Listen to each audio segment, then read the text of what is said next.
Le damos en este día la bienvenida a las personas que nos ven allí en internet. Gracias por estar en contacto con nosotros y bienvenido a una enseñanza más de Entre Páginas de la Biblia. El título de la enseñanza en esta mañana es En busca de un lugar para Jesús. En busca de un lugar para Jesús. Quiero, antes de pasar a la enseñanza bíblica, explicar básicamente primero cuál es el propósito de la enseñanza en esta mañana. Porque cuando hablamos de Navidad y estamos en esta mañana celebrando para nosotros en nuestra iglesia Navidad, veo que la mayoría de ustedes vienen allí de rojito, muchos de ustedes. Yo iba a venir de rojito hoy, pero cuando me fui a poner la camisa, ouch, Santa Claus. Esta es la única oportunidad que yo uso esa camisa roja, porque imagínate, si no van a pensar que soy chavista, para aquellos que son venezolanos.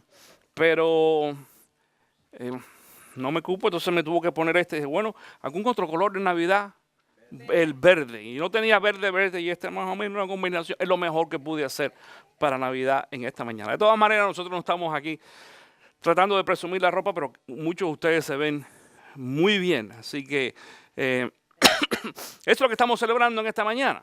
La Navidad, básicamente, el nacimiento de Cristo Jesús. Pero el nacimiento de Cristo Jesús tuvo ciertos matices muy especiales y muy interesantes que generalmente no le prestamos atención cuando aprendemos la palabra. Más que todo, claro, a los niños más pequeños que se les enseña el nacimiento de Cristo, aquellos que son más pequeños, por aquí veo un par de ellos, ustedes entienden, han escuchado la historia de Jesús, ¿verdad? Ok, good. Entonces la conocen bien.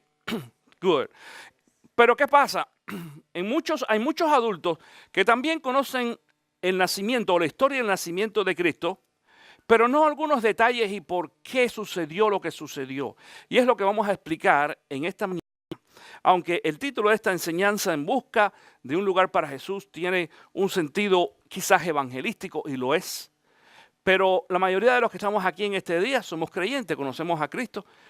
Y se supone de que le hemos dado un espacio a Cristo en nuestro corazón. Eso no es todo, vamos a verlo en esta mañana. Pero aparte de eso, esta historia tiene algunas cosas muy interesantes que quiero compartir contigo en el día de hoy. Busca allí en tu Biblia Lucas capítulo 2. Lucas capítulo 2, donde vamos a leer los primeros 7 versículos. Quiero decirte de que solamente en Lucas, y hay otra mención en Mateo sobre el nacimiento de Cristo Jesús también, entre estos dos principalmente se hace la presentación. Así que en esta mañana tú busca Lucas capítulo 2. Ok. Lucas capítulo 2, comenzando en el versículo 1, dice así: Por aquellos días Augusto César decretó que se levantara un censo en todo el imperio romano. Dice, este primer censo se efectuó cuando Cirenio, gobernador de Siria. Así que iban todos a inscribirse, cada cual a su propio pueblo. También José, que era descendiente del rey David, subió de Nazaret, ciudad de Galilea, a Judea. Fue a Belén, la ciudad de David, para inscribirse junto con María, su esposa. Ella se encontraba encinta y mientras estaba allí se le cumplió el tiempo. Así que dio a luz a su hijo primogénito, lo envolvió en pañales y lo acostó en un pesebre porque no había lugar para ellos en la posada. Hay algunos textos bíblicos que dice en el mesón, que era también la frase que se utilizaba en aquellos tiempos. Ahora vamos a ver algunos datos interesantes sobre esta historia bíblica. Y quiero en esta mañana, mi querido hermano, hacer una breve síntesis cuidadosa de estos textos bíblicos para explicar lo que estaba pasando aquí. Todos ustedes saben de que el nacimiento de Cristo Jesús tiene que ver con una profecía muy antigua que se le había presentado al pueblo judío aproximadamente 700, 800 años antes del nacimiento de Cristo Jesús. Cuando leemos cuidadosamente lo que sucede con el nacimiento de Cristo, nos damos cuenta que pasaron algunas cosas allí, que si la persona no es creyente y no tiene su fe firme en el Señor, va a decir, pero ¿por qué sucede esto si este es el Hijo de Dios? Dicen algunos. Porque el nacimiento de Cristo no fue fácil en ningún sentido. Hay veces que lo leemos, nos parece interesante, nos parece atractivo a la historia, más que todo a los niños de la forma que lo presentamos. Generalmente cuando nosotros presentamos la historia de Navidad y la representación que hacemos no es necesariamente lo que la Biblia nos enseña. La mayoría de quizás muchos de nosotros o de ustedes, yo no tengo uno en mi casa en esta ocasión, pero tenemos un nacimiento allí junto al arbolito, ¿sí o no? Muchas iglesias lo presentan también, es muy común. Y ese nacimiento representa más o menos lo que nosotros aprendemos en la palabra. Pero en el nacimiento que nosotros generalmente usamos, ponemos una serie de cosas allí que no están incluidas en la historia bíblica. Entre ellas, por ejemplo, una luz o una estrella que alumbra el nacimiento.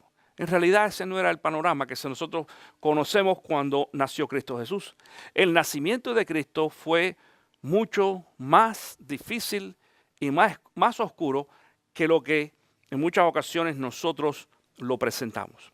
Ahora, es bien interesante analizar estos versículos. Por ejemplo, en el versículo número 1 dice: por aquellos días Augusto César decretó que se levantara un censo en todo el imperio romano. Y vamos a hablar aquí de algunos de estos personajes, porque aquí habla de Augusto César. Y quizás algunos digan, bueno, ¿y quién era este hombre de Augusto César? Augusto César, o César Augusto también se conoce, fue el primer emperador romano que gobernó entre el 27 a.C. al 14 después de Cristo Jesús. Digo, al 4 después de Cristo Jesús. No, al 14. Al 14. El que gobernó hasta el 4 después de Cristo fue Herodes el Grande. Curioso, Herodes el Grande no se menciona en este texto bíblico, ¿ok? Pero está en la historia del libro de Mateo. Augusto César era un emperador romano. Vivía en Roma y gobernaba desde Roma. Y entonces Herodes el Grande era un rey judío que vivía en Israel, en Judea. Allí estaba basado, es decir, ese era su reinado. Curioso, la historia nos dice a nosotros de que Herodes el Grande era un vasallo de Roma. Es decir, era un muñeco, decimos ahora en ese nuevo idioma popular. Era un muñeco del gobierno romano. Los judíos no querían nada a Herodes el Grande.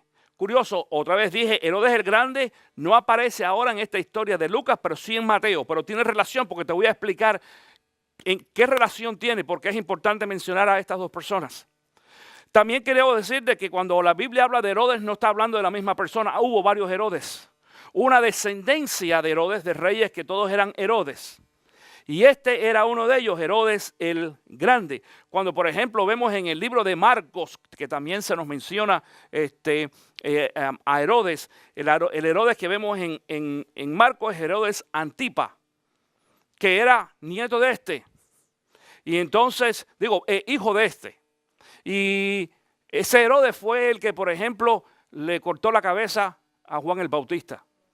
Pero en esta ocasión estamos hablando de Herodes el Grande, que gobernó allí en el área de Judea, Galilea, Samaria y Idumea desde el año 40 a.C. hasta el 4 después de Cristo Jesús. La historia nos muestra que, antes de Cristo Jesús, pero voy a explicar por qué decimos así. La historia nos muestra de que este hombre murió un tiempito después del nacimiento de Cristo.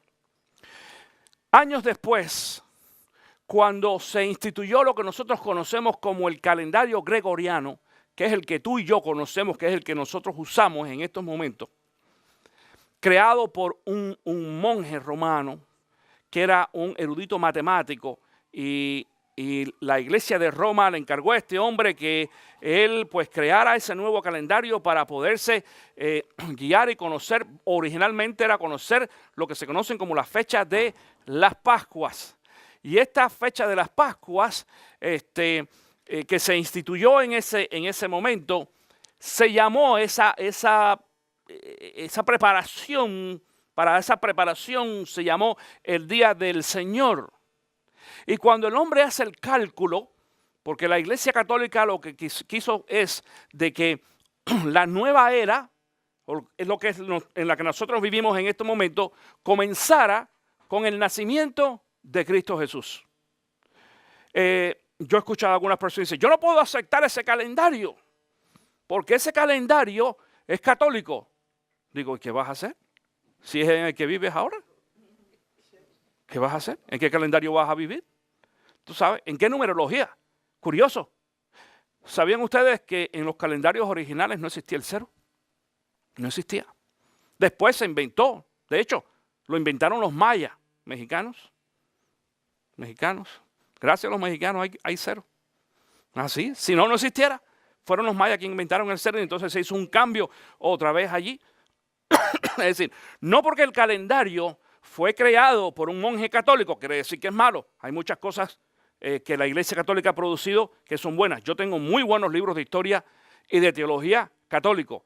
No estoy hablando de doctrina, estoy hablando de teología. Atención con esto, no es doctrina cristiana, ¿ok? Y son muy buenos para estudiar. Nos da mucha referencia histórica. Y así fue. La cosa fue que cuando este hombre crea este calendario y determina, se peló, se equivocó ahí por 4 años. Es decir, que cuando comienza la era cristiana, ya Jesús tenía aproximadamente 4 años de nacido. Por eso es de que este Herodes el Grande dice aquí de que él gobierna hasta el 4 antes de Cristo, que quiere decir el nacimiento de Cristo Jesús. Murió un poquito después del nacimiento de Cristo Jesús. Bueno, pastor, ¿qué tiene que ver esto de Augusto, César y Herodes? Te voy a explicar. Augusto César, que era el emperador que gobernaba en Roma, no solamente sobre Roma, sino sobre todos los imperios, porque acuérdate que en ese tiempo Roma era la cabeza de todo el medio mundo, aquel que se conocía en aquel tiempo. No solamente era Israel, hasta Grecia, Egipto, ellos tenían controlado todo eso en aquel tiempo. Entonces, en esa ocasión, hubo una desaveniencia entre Augusto César y entre Herodes el Grande.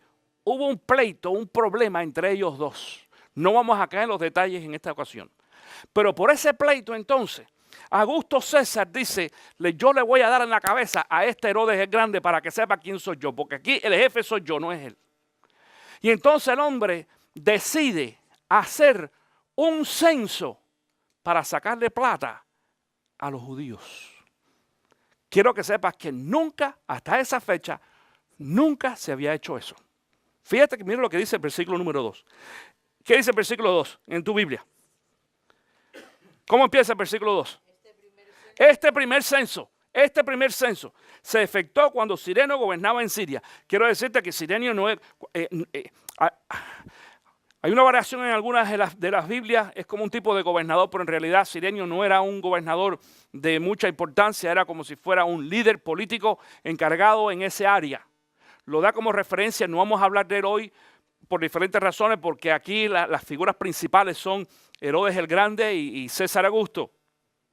Pero este versículo 2 dice que este primer censo, es decir, nos damos cuenta que aún cuando estudiamos la historia, de que nunca antes había existido un censo para imponerle a la gente un impuesto. ¿Sabes que de ahí sale la costumbre de los censos que nosotros usamos ahora? ¿Cuándo fue el último censo que se hizo aquí en los Estados Unidos? 2010. ¿Y el anterior a ese? No, antes. 2000, porque son cada 10 años. En los Estados Unidos es un censo cada 10 años. Mucha gente que no participa del censo. Los hispanos que son ilegales, más que todos, o indocumentados, tienen miedo. No tengas miedo, porque eso no tiene nada que ver con inmigración y nada por el estilo. Es puro conteo. Es para saber cuántas personas hay, cómo ha crecido la población, cómo se reparte los beneficios de carácter social y demás. Así que en el próximo, que va a ser en 7 años más o menos, 7, 6 años más, pues Participa, cuando vayan allí a tu casa, participa porque eso es bueno. Aunque no tengas documento, no te va a afectar absolutamente en nada. Bueno, nosotros lo practicamos ahora y lo aprendimos de esta gente. Claro, este censo específicamente era para imponerle un impuesto al pueblo judío. Hasta ese momento no existía. De ahí salieron también una serie de fuentes de trabajo. Por ejemplo, un personaje bíblico que nosotros conocemos que consiguió trabajo en ese nuevo programa, ¿cómo se llamaba? Mateo. Mateo era un recolector de impuestos. Este hombre recolectaba impuestos. Igual. Y bueno, tú habías dicho, no, tú dijiste saqueo, también saqueo, perdón. Pero Mateo era un recolector de impuestos. Era uno de los apóstoles de Jesús. Si tú no sabías, el ser recolector de impuestos en esa ocasión era como ser maldecido. Porque tú estabas uniéndote también como vasallo a los Herodes para recoger impuestos para el gobierno romano que los tenía subyugados. Pastor, ¿qué tiene que ver todo esto? Tiene que ver muy fácil, hermano.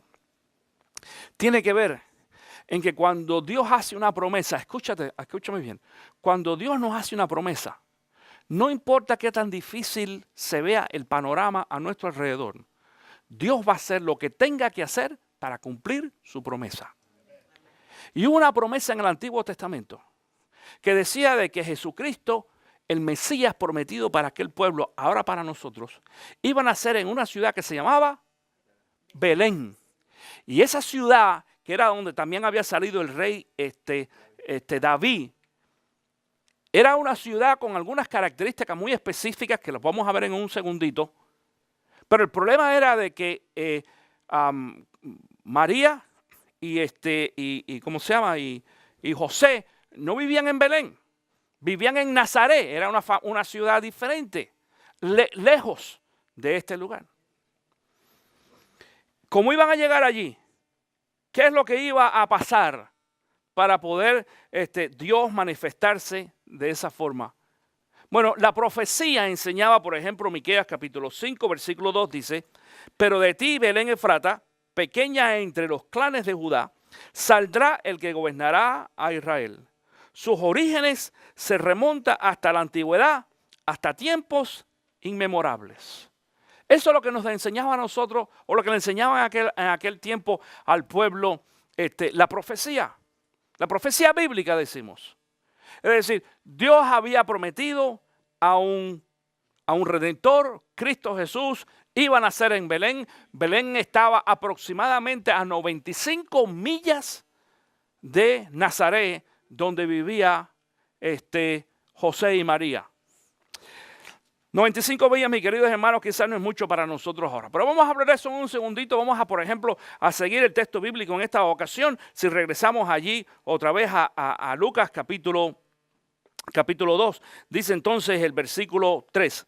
Así que iban todos a inscribirse, cada cual a su propio pueblo.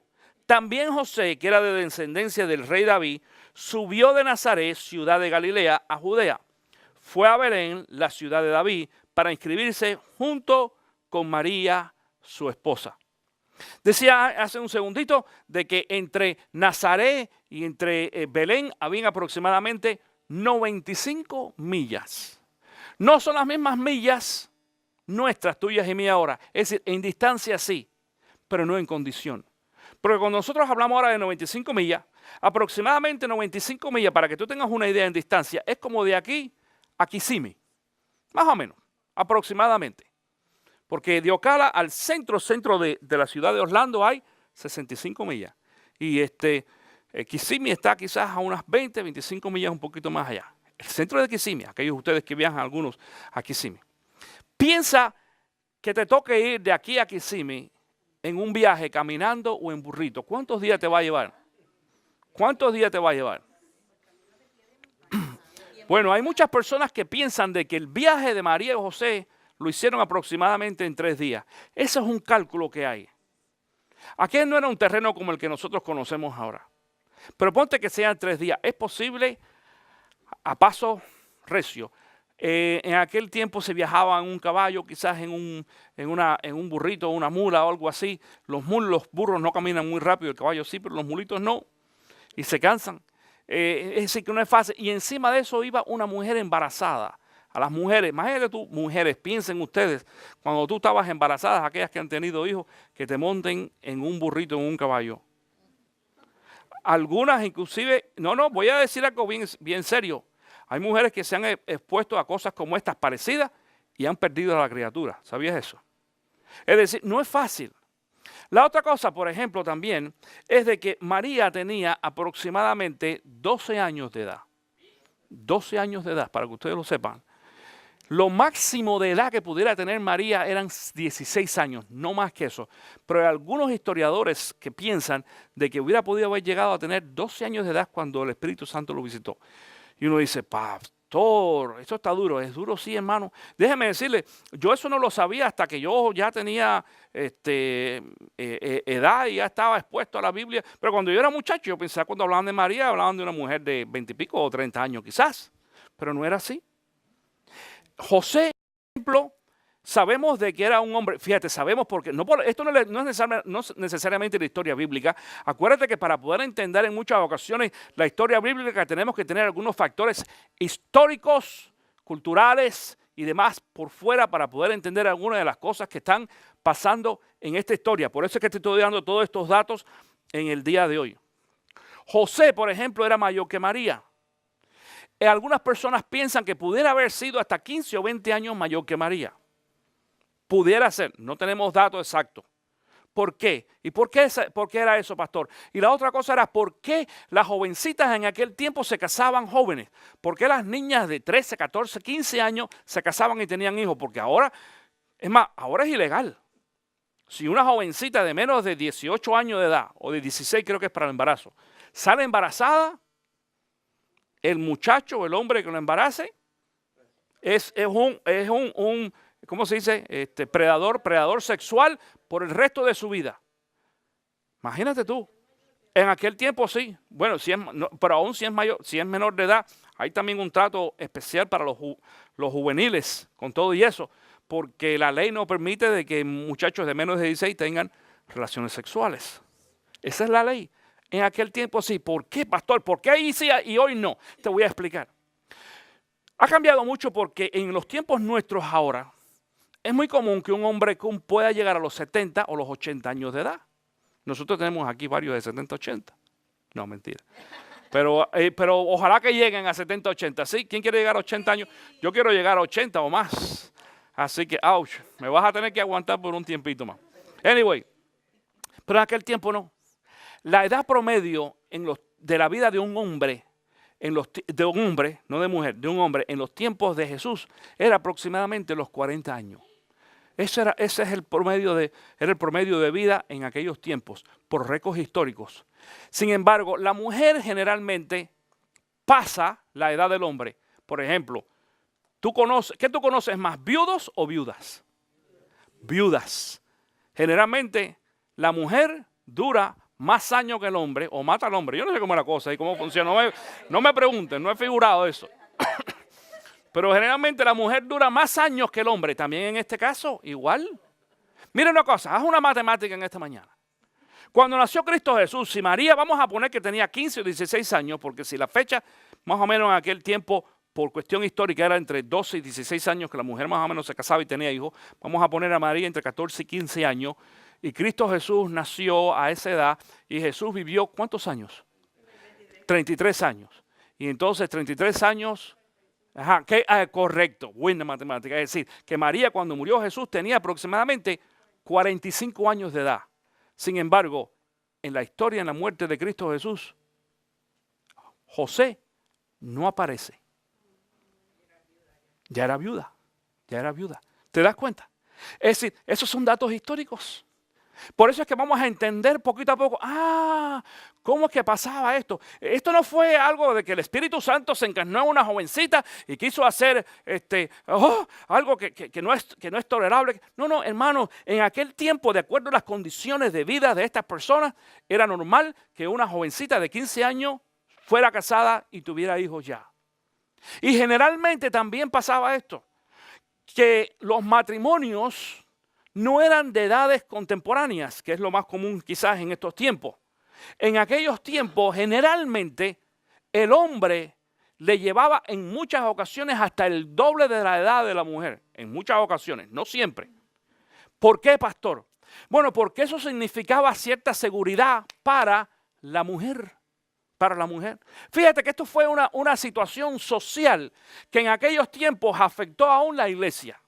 ¿Tú te acuerdas cuando el apóstol Pablo, estamos hablando casi 30 años después, ¿ok? Es decir, aún 30 años después de la muerte de Cristo, no del nacimiento. Así que estamos hablando casi 60 años después del nacimiento de Cristo Jesús.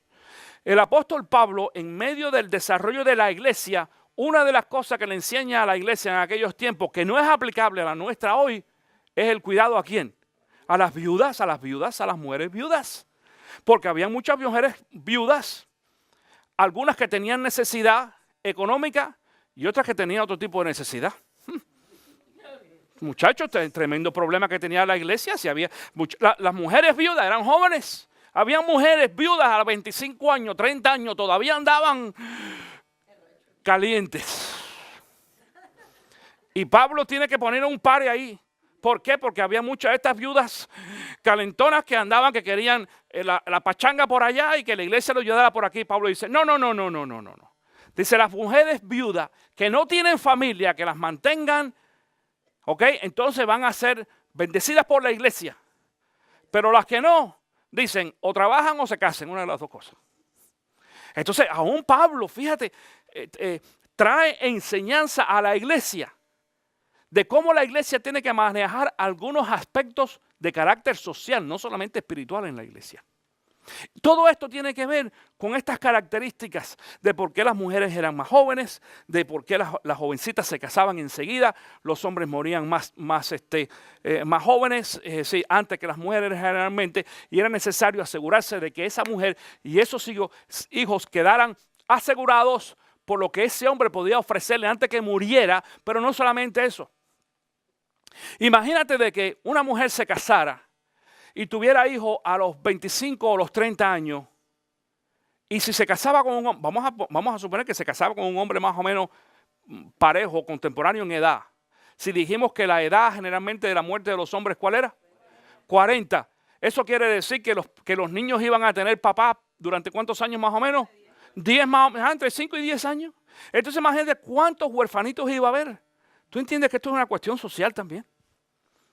Iba a haber un montón de niñitos de 5 años sin papá.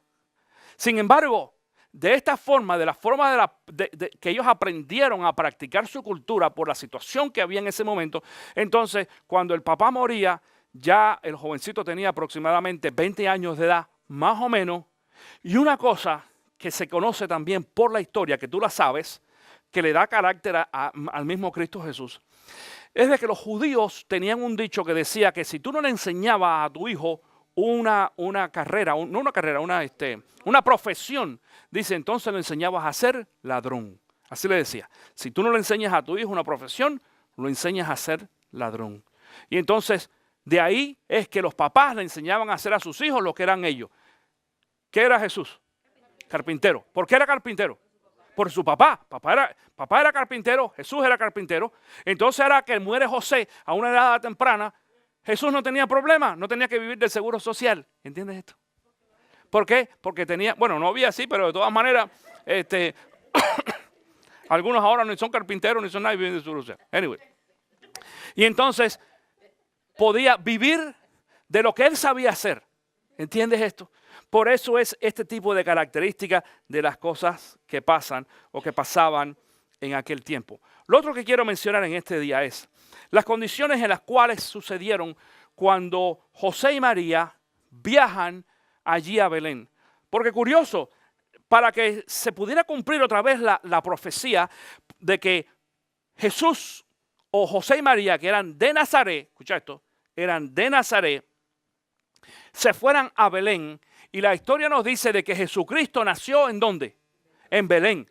Pero la gente lo conocía como Jesús ¿de dónde? De Nazaret. Curioso, fíjate esto. No era José de Belén, era no era Jesús de Belén, era Jesús de Nazaret. por cuestión de cultura también, esto pasaba. No importa si nacías aquí, de donde venían tus papás, de ahí tú eras.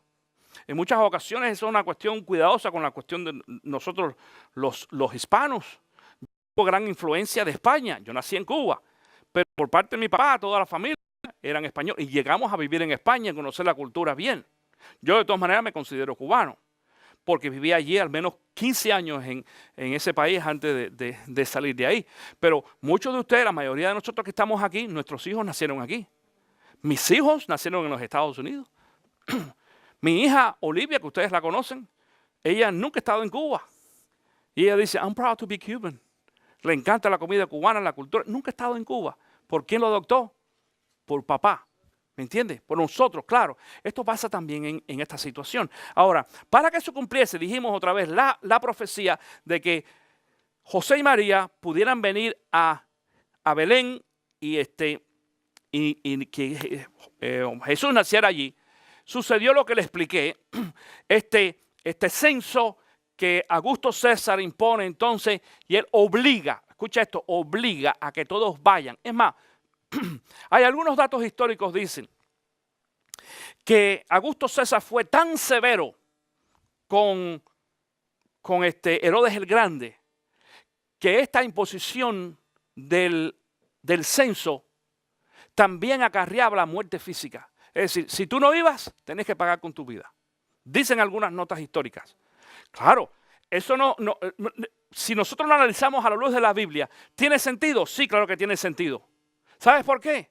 Porque si yo tengo una esposa embarazada, mi querido hermano, yo no la monto en un burrito para irnos allá a 25 millas, a no ser que me digan que si no vamos, nos cepillan a los dos. ¿Me entiendes? Si no, bueno, mejor vamos a esperar aquí que nazca el baby, después que nazca, pues vamos a ir allá. Eso no fue así. Fue obligatorio, había que ir. Es decir, todo el mundo llegó a Belén. Belén era una ciudad muy, muy antigua. Tenía muchos años, pero no era muy grande. Era una ciudad que había salido mucha gente de allí. Algunos que habían nacido allí y algunos que eran descendientes de los que nacieron allí. Y te voy a poner un ejemplo en esta mañana. Imagínate tú que de pronto ahora el presidente de este país o X político diga de que van a hacer un censo de los puertorriqueños, pero todos los puertorriqueños tienen que ir a Puerto Rico. ¿Qué pasaría? Se hunde la isla, dice Carmen. Claro, claro. Si uno de los países más pequeños, segundo, porque el primero es El Salvador, San Salvador. El Salvador es el más pequeño entre los hispanos. Pero Puerto Rico es un país muy pequeño. ¿Y sabes cuántos puertorriqueños hay? Nueva York está lleno de puertorriqueños. Orlando está lleno y esta ciudad nosotros vivimos también está llena de puertorriqueños. Si todos los puertorriqueños se fueran a Puerto Rico al mismo tiempo, no habría espacio. ¿Qué quiere decir eso? Que algunos de ellos tendrían que quedarse en Cuba y a Feliciano se le hiciera su Navidad, porque entonces el sueño cumplido de Feliciano ir a Cuba. Imagínate tú. Amén, Feliciano. Ahora a ver si hacen un censo de eso y tienes que ir allá. Vas a tener que pagar tu propio pasaje, pero de todas maneras. Pero algo así pasaría. Entonces, imagínense, hermano, Jesús no nació en un pesebre porque era pobre. Jesús nació en un pesebre porque las situaciones sociales obligó a que Jesús naciera en un pesebre para que se cumpliese la profecía que se había dado 700, 800 años antes. Porque mucha gente dice, ay, pero Jesús es pobre. Yo he leído una cantidad de artículos esta semana de la pobreza de Jesús. Y déjeme decir una cosa, nunca vamos a decir de que Jesús era rico, no lo fue. Pero Jesús no era un pobre homeless que no tenía donde vivir. José y María tenían su casa en Nazaret. Y José era carpintero. En aquel tiempo ser carpintero correspondía más o menos a la vida nuestra hoy, a un estándar de vida medio. ¿Por qué? Porque todo se hacía de madera. Además, te voy a decir una cosa. La enseñanza bíblica, digo la enseñanza histórica, no la bíblica. La enseñanza histórica, la palabra que nos da de Jesús y de José, no era carpintero, era constructor. Ese era lo que era. Claro, para nosotros suena un poquito más bonito y más atractivo para la historia bíblica eso de carpintero, que era parte también de la construcción. Pero Jesús no tenía solamente conocimiento de hacer cosas con madera, sino de construir como tal una casa, porque eso es lo que usaban en aquel tiempo, un tipo de handyman en estos tiempos. Eso es lo que era Jesucristo. So, ellos tenían, no dependían de otra gente, no es que no tenían, no, es que la situación en ese momento los obligó. En una ocasión, hace algunos años atrás, en el 2004, creo que fue, Luis y yo nos fuimos de vacaciones, unas vacaciones que tomamos de 2 semanas, y nos fuimos hicimos un plan de viajar de aquí a Las Vegas, y de Las Vegas entonces salir en un carro que rentamos, y nos fuimos al sur de California, comenzando en San Diego. Nos fuimos manejando por toda la orilla, visitamos todas las ciudades que Luisa no conocía, Los Ángeles, San Francisco y demás. Y así hasta nos fuimos a Tahoe, después regresamos otra vez a Las Vegas. Un viaje espectacular, pero nos pasó algo. Nos pasó de que cuando llegamos a Las Vegas había una convención y yo no lo había calculado. Y yo casi que me crié en esa ciudad, viví 20 años allí, me encanta la ciudad. Y cuando llego a Las Vegas, todo estaba lleno. Escúchame, hasta los moteles estaban llenos. No había chance ninguno. Mira que yo tenía amigos.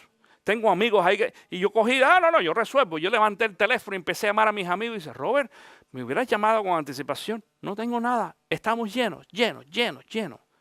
Bueno, lo que pudimos hacer fue ese día, yo venía muy cansado del viaje y demás, 6 horas de viaje que hicimos de Miami allá a Las Vegas y llegamos de noche y fue rentar una camioneta que rentamos allí en esa ocasión y nos montamos en la carretera, en la 15 y viajamos hacia California, al menos unas 3 horas hasta el primer pueblo que pudimos parar.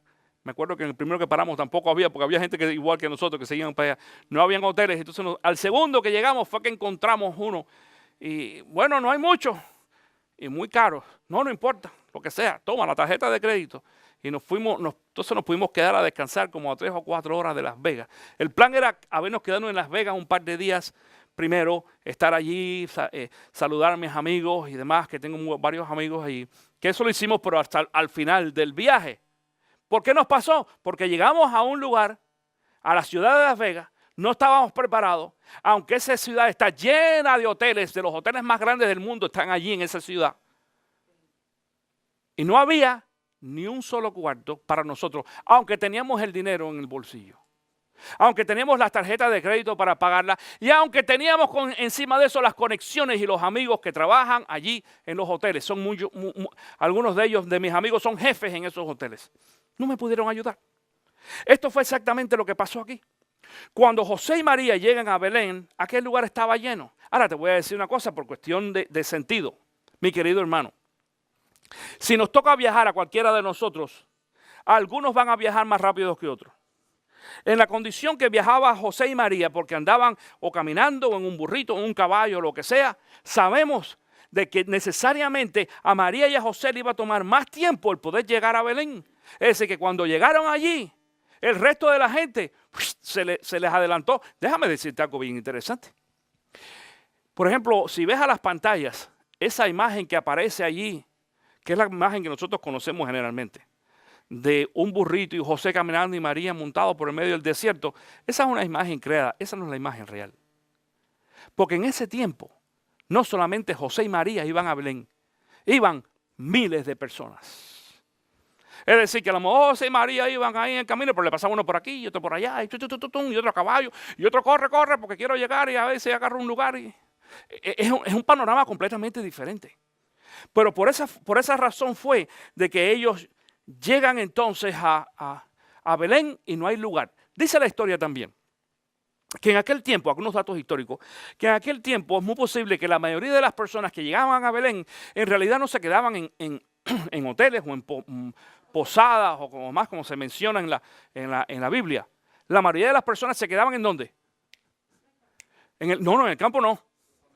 Claro, con los familiares o con los amigos. Ajá, con los familiares o con los amigos. Mira, porque eso es lo común generalmente.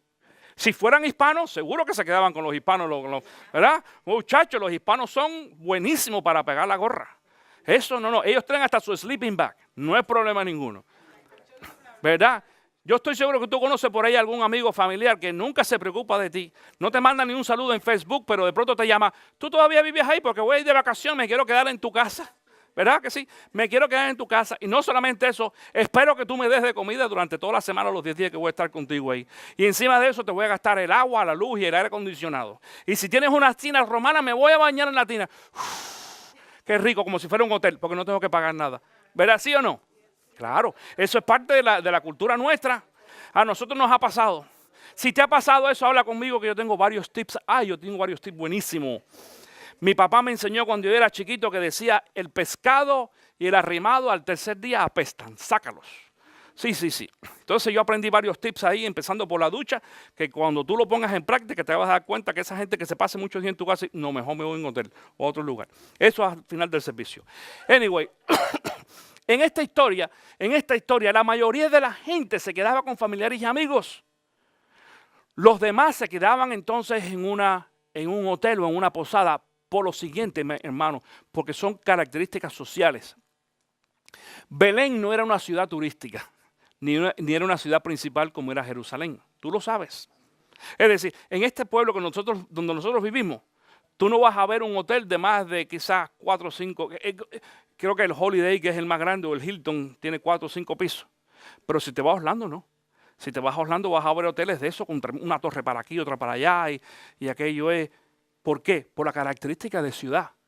Cuando pensamos en eso nos damos cuenta que las posadas o los moteles o lo que sea, o los hoteles, si lo quieren llamar así, de Belén, en aquel tiempo no eran muy grandes. Claro, Super 8 cuando más. Yo creo que ni Motel 6. ¿Me entiendes? Cuando más. Es decir, que se llenaban pronto, se llenaban rápido. Y ahí es donde llega José y María, en medio de esa situación. Llegan allí y dice entonces el resto del versículo 5, ella se encontraba encinta y mientras estaba allí se le cumplió el tiempo. Así que Dios dio a luz a su hijo, ¿qué cosa dice? Primogénito. Muy interesante en esto. Raya eso ahí en ese texto bíblico. Dice que era primogénito. Mientras yo estudiaba este texto bíblico, yo cogí, me paré y me fui ahí a mi librero y saqué todas las Biblias católicas que yo conozco, que tengo, versiones católicas, y dicen primogénito. Aunque, atención con esto, aunque la Iglesia Católica, por ejemplo, enseña de que Jesucristo es el Hijo unigénito de María. No. La Biblia dice que era el primogénito de María y José, pero el unigénito ¿de quién? De Dios. Unigénito quiere decir único, el único hijo que tiene Dios. Pero de María es el primero. ¿Por qué no diría, si fuera el único, diría entonces unigénico? Pero era primogénico. El primogénito. El primero, gracias, el primero de todo. Entonces, ese primero quiere decir de que había otros hijos después de eso. Esa otro mensaje, otra enseñanza que voy a dar después en otra ocasión, pero es bueno mencionarlo en esta mañana. Dice, lo envolvió en pañales, en un pesebre, porque no había lugar para ellos en la posada o en el mesón. Es decir, es correcto, mi querido hermano. Cuando Jesús llegó allí, llegó y no había lugar para Jesús. Y ese es el título de la enseñanza hoy. En busca de un lugar para Jesús. Porque déjame decirte una cosa. Esta situación que Jesús enfrentó en aquella ocasión no fue solamente dentro de esta historia. Durante 2000 años, Jesús sigue buscando un lugar. Bien interesante. El hecho de que Jesús haya nacido en un pesebre nos ayuda a todos nosotros a identificarnos con Jesús en varias formas. Porque te voy a decir una cosa. Si tú te consideras una persona pobre, acuérdate que yo he hablado de ese tema anteriormente aquí. Yo no creo que nosotros tengamos casos de pobreza. Somos pobres cuando nos comparamos con otras personas. Si yo me comparo con un millonario que tiene un avión y una casa y tiene mucho dinero, pues yo soy pobre. Pero si me comparo conmigo mismo, no lo soy. Y si me comparo con una persona que tiene menos recursos que yo, entonces, que eso generalmente, piénsalo para que tú veas, es cuando nos empezamos a dar cuenta, wow, hemos sido bendecidos por Dios. Entonces, la forma buena, correcta de compararnos no es con los que tienen más, es con los que tienen menos. Si nos comparamos con los que tienen más, entonces empezamos a crear un espíritu y una personalidad no solamente de pobreza, sino primero de lástima, de compasión, falsa porque no existe. Pero si nos comparamos con aquellos que tienen menos que nosotros, entonces nos vamos a dar cuenta que estamos siendo bendecidos. Y tú pudieras vivir en la condición más mala en los Estados Unidos. Compárate con las personas que viven en tu país. Más o menos en la condición tuya, fíjate. Que tú sabes que en los países nuestros hispanos, 80% de la población es verdaderamente pobre en comparación a los nuestros aquí. Aquí es que el que más mal vive tiene un carrito y tiene un lugar donde vivir y anda con su celular. Son pobres pero andan con su celular. En los países nuestros pasa esto, pues me llamó mucho la atención y yo pensaba que era solamente en Venezuela, pero también ahora en Nicaragua haciendo trabajo ministerial igual. La gente en bicicleta pero con su celular. Andan en bicicleta en el tráfico hablando con... Y digo, mira esto, qué curioso. Y andan con su celular. No tienen plata para otras cosas, pero sí, para el celular sí hay que tener plata. Entonces tú ves, hay que tener mucho cuidado con esto. Sin embargo, aún para aquellos que son verdaderamente pobres, tremendamente pobres, Jesucristo viene a ser una personalidad de identificación con ellos. Porque Jesús, sin haber sido necesariamente pobre, nació en una condición de pobreza. ¿Entiendes esto? Es decir, mi querido hermano, Jesús se puede identificar contigo cuando tú estás en lo mejor, porque Él es el Hijo del Rey y es Rey en sí. Pero también Jesús se puede identificar contigo cuando tú estás en la situación más mala, porque te voy a decir una cosa. Fíjate la historia. Jesús nació en un pesebre y murió en una cruz. ¿Tú entiendes que son ambos extremos? Desde el nacimiento hasta la muerte. El nacimiento más peor, más pobre, y la muerte peor que había en aquel tiempo era la muerte de cruz. Es decir, de que por esta razón Jesús se puede identificar con cualquiera de nosotros en cualquier situación. A través de los años hemos visto de que Jesús sigue buscando, decíamos, lugar, y nosotros mismos hemos sacado a Jesús. No solamente en aquel tiempo había gente que esa gente no le dio posada porque no había. Yo quiero hacer un paréntesis ahí. En ese paréntesis quiero decir de que a lo mejor pienso esto. En ese momento en Belén no apareció ni una sola persona que tuviera compasión de Jesús o de María en este caso, que era una mujer embarazada. Porque es posible que alguien hubiera dicho, no, espérate, yo te voy a ofrecer mi cuarto para que tú te quedes. ¿Tú entiendes esto? Yo no sé en el caso tuyo, a mí mi abuelito, el papá de mi papá, fue el que me crió en esa forma. Y yo recuerdo cuando nos montábamos en un autobús, por ejemplo, esto fue una lección que mi abuelo me daba así.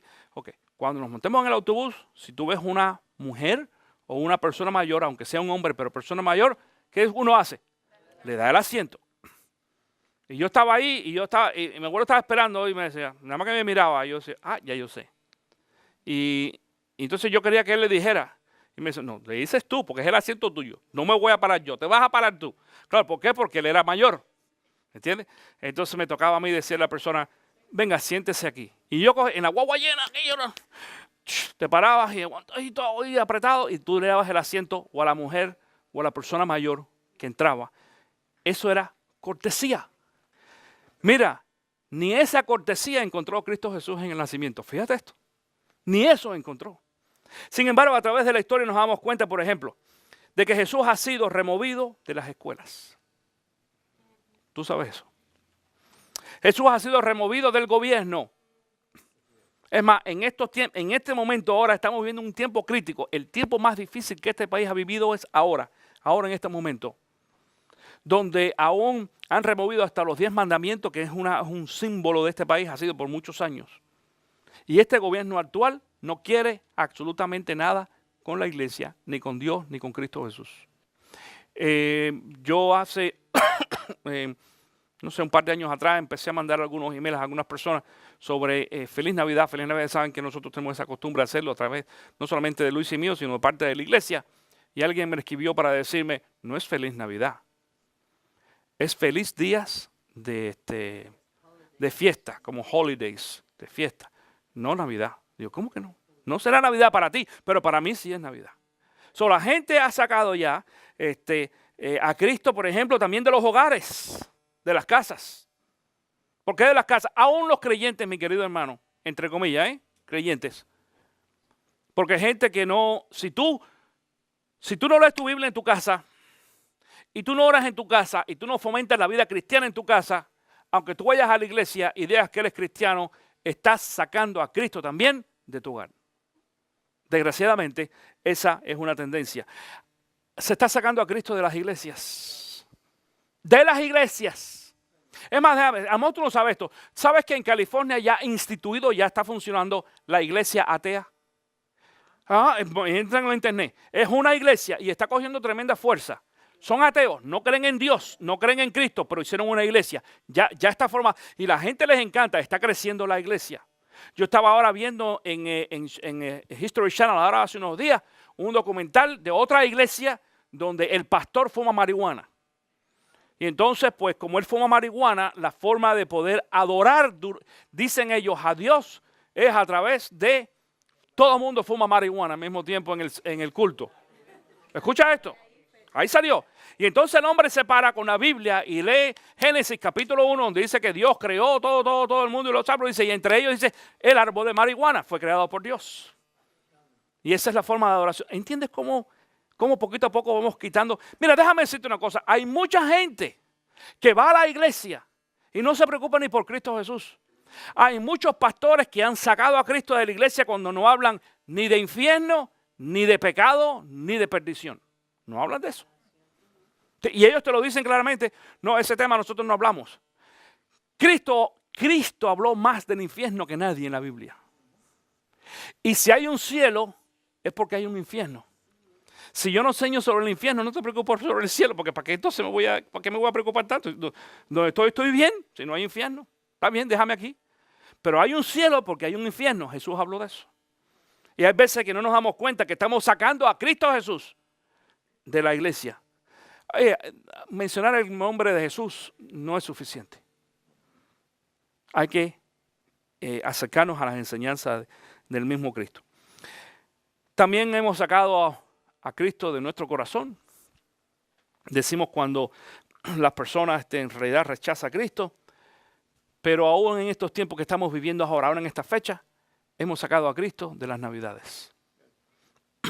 Es más, la mayoría de la gente ya lo sacó. La mayoría de la gente que celebra Navidad en estos tiempos no cree en Cristo, no tienen ni un nacimiento, ni una sola mención acerca de Cristo Jesús. Absolutamente ninguna. Santa Claus dicen algunos. Papá Noel. Papá no, Noel. Que papá no es. Anyway, esa es la realidad en que vivimos. La pregunta en esta mañana es, ¿y nosotros qué estamos haciendo con Cristo Jesús? Después de ver todo lo que sucedió en la historia y cómo Dios se preparó para orquestar todo esto y cumplir al final su profecía, mi querido hermano. Esto nos da a pensar a nosotros que cualquier promesa que tú y yo recibamos de parte de Dios, por muy difícil que se vea, escúchame bien, Dios la va a cumplir en nuestra vida. Cualquiera que sea, no importa.